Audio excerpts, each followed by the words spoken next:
정부가 혁신 성장으로 정책을 틀면서 인터넷 은행 규제 완화가 급물살을 타고 있습니다.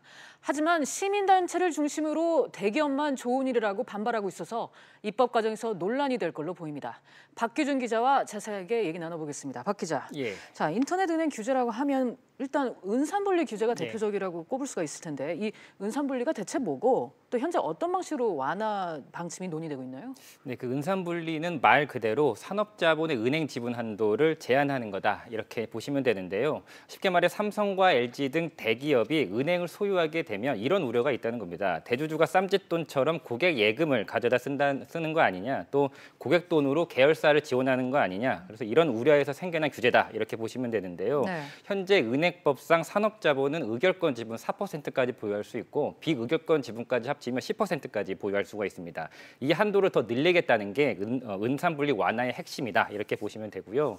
현 4%에서 34% 또는 50%로 한도를 늘리자라고 하는 게 국회에 현재 계류 중에 있습니다. 네, 예. 4%에서 34%, 50%로 확대한다는 굉장히 크게 늘리는 방안인 것 같은데 그렇죠, 네. 왜 지금 이 시점에서 은산분리 완화 문제가 이렇게 큰 이슈로 부상을 하는지 그게 궁금해요. 예. 사실 지분 한도를 완화하자 이게 시중은행까지 풀자는 건 아니고요. 네. 인터넷 은행에 한해서 풀어주자라는 건데요. 네. 출범 1년째로 접어든 K뱅크나 카카오뱅크 사실상의 이제 대주주가 KT, 카카오잖아요. 그런데 돈을 더 투입을 하고 싶어도 이른바 4% 의결권 제한에 묶여서 더 돈을 투자할 수가 없다는 겁니다.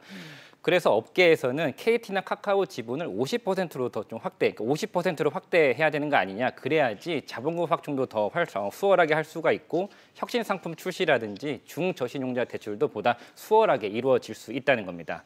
앞선 리포트에서 보셨다시피 오늘 1주년 행사를 했는데요. 관련 질문을 했는데 카카오뱅크 대표의 말을 한번 들어보시죠.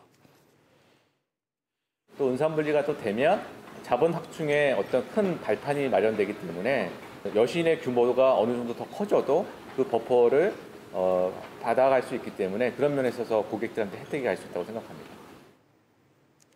네, 그러니까 뭐 카카오뱅크 입장에서는 당연히 은산분리 완화를 지금 주장하고 있는 지금 그런 상황인데 그런데 불과 얼마 전까지만 해도 정부나 여당은 은산분리 완화에 대해서 부정적이었거든요. 입장이 확 달라진 것 같은데 그건 왜 그런 건가요? 사실 가장 은산분리 원칙을 강조했던 분이 윤석헌 금감원장이었습니다. 네. 그런데 어제 국회 정무위에서 기존 입장과는 다른 모습을 보였는데요.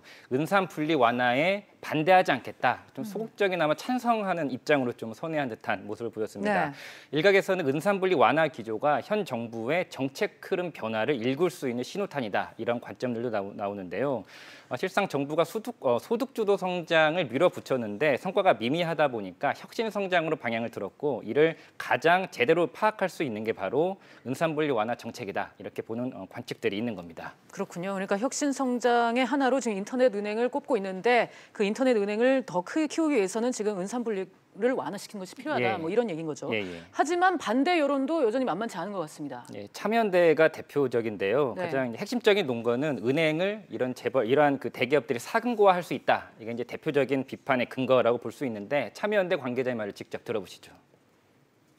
기업의 이해관계에 좌지우지될 수밖에 없는 문제들이 있고요. 기업이 위험해졌을 때 불법을 감수하고서라도 이루어지는 많은 행위들을 우리가 이미 확인한 바가 있기 때문에 행위 규제만으로 담보할 수 없기 때문에 소유 규제를 둔 이유가 있는 건데 네, 그래서 참여연대는 다음 달 중으로 정부의 은산분리 완화를 비판하는 취지의 토론회를 개최하는 등 비판 여론 결집에 적극 나선다는 계획입니다. 알겠습니다. 박 기자 얘기 잘 들었습니다.